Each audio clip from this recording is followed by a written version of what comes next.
You're going to be speaking at the Middle Level Education Conference for the entire country. Why do you think middle school is such an important time for people to hear your message?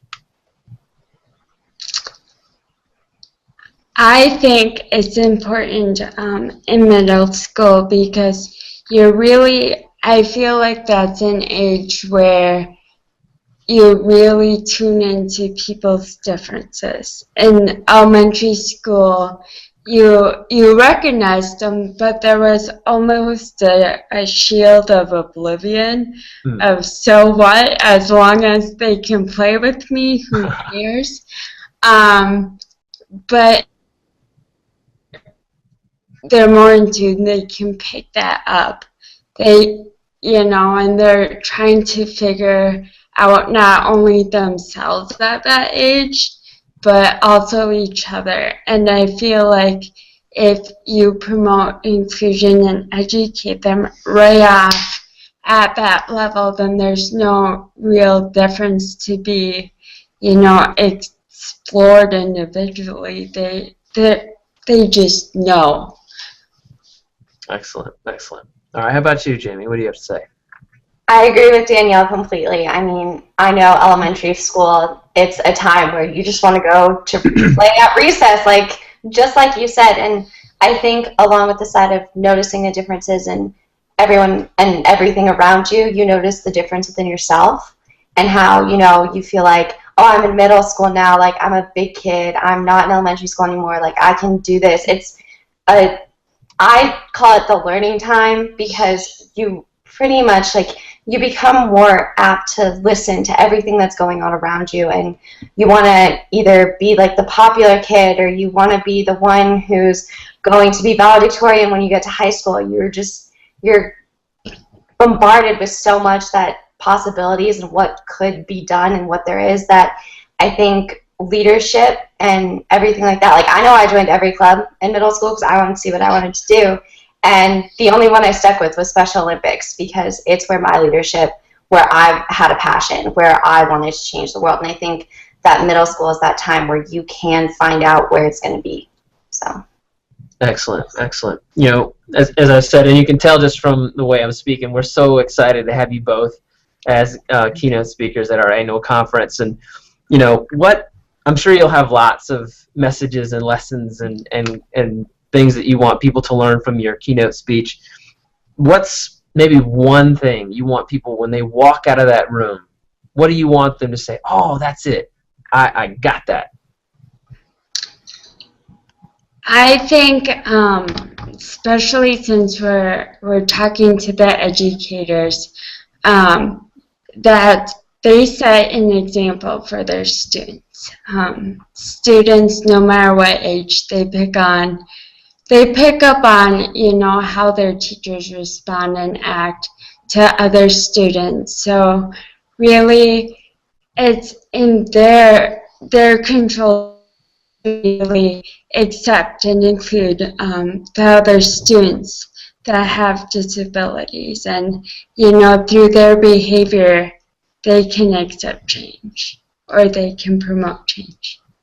Exactly right. Adults play such a vital role, and kids pick up what they drop. They model the behaviors that kids will show themselves. Jamie, how about yourself? I mean, I completely agree with Danielle. I mean, you watch your teacher, it's kind of like, oh, I'm just going to do what they do. It's any adult around you. But I think something that I want the educators to really take away is more of a listening, but actually doing.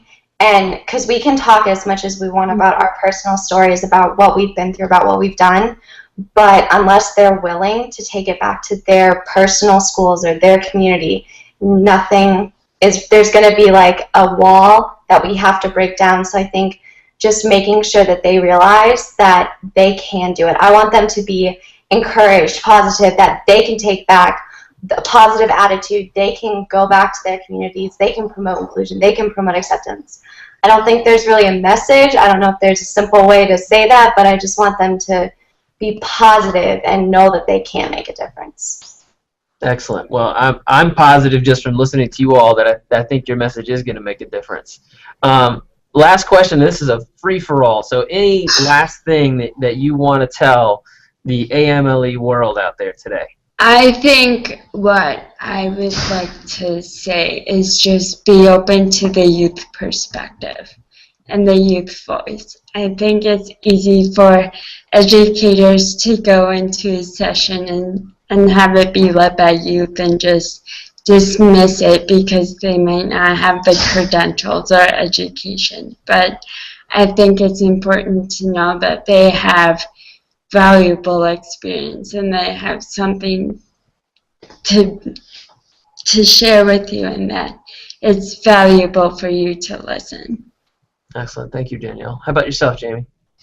I think bouncing off of what Danielle said, because I completely agree, having the administrators and the educators, when they are deciding to either embark on a new journey within, whether it be Special Olympics or just a different program at their school for inclusionary acceptance, listening to the student voice and finding students who, I know our school is doing this right now, but finding students from different cliques or whatever you want to call them, like football team, cheer team, debate team, just different voices from different perspectives so that everyone on the school can, you know, find out what's lacking, what's great, and if they take that back to their school and, like, let's say a principal walks into our session totally inspired, if they go back and they communicate with their students and they get in the engagement, they'll have the leadership and they'll have the change within their school.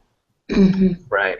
Gosh, I mean, and there's so many things, as you were talking, I was writing down, and, you know, it's about not just the listening, but it's also about the doing. It's about believing in youth and the power of youth. And, right, Danielle, if you don't have the credentials, hey, you've got the experiences, you've got the knowledge, you've got the passion to make things happen. So, you know, thank you for setting an example for us so we can help bring about change and help inclusion happen.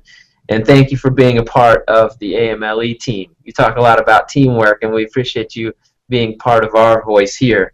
And that a leader is anyone, and you all are leaders that we definitely are inspired by and look to. So thank you so much for your time today. We'll see you in November, okay? Okay, thank you. Hey, thanks a lot, guys. Appreciate it. Thank you. Bye. Bye.